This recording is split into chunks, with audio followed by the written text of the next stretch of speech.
About 5 years ago, I was in a dense forest on the edge of Canada and the U.S. It was my favorite hiking spot, totally secluded. I liked to pick a trail randomly and see where it led, no real plan. I always carried my trusty GPS and a map for safety. I was on a trail near my cabin, one I'd never explored before. It was barely visible, and I sometimes wondered if I was just imagining a path. After walking for about 3 hours, I started noticing random shoe prints in the mud. They were scattered, not really following the trail, crossing it or veering off unexpectedly. An hour later, I reached a part of the trail with many footprints.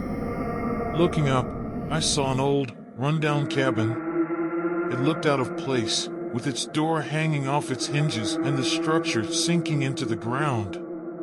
Approaching it, the smell of decay hit me.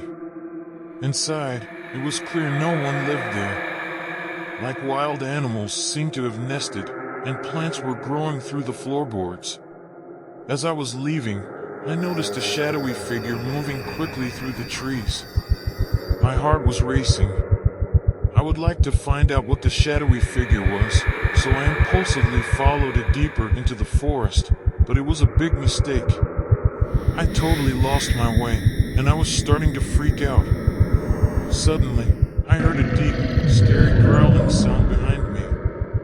I whipped around and saw a wild-eyed man holding a large branch as a weapon.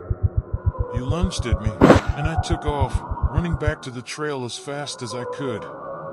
I told people about the creepy cabin and the guy when I got back. A few days later, I returned with a group to investigate, only to find the cabin reduced to ashes. It had been burned down. We never discovered who the man was or what his story was. Seriously, it was like something out of a horror movie.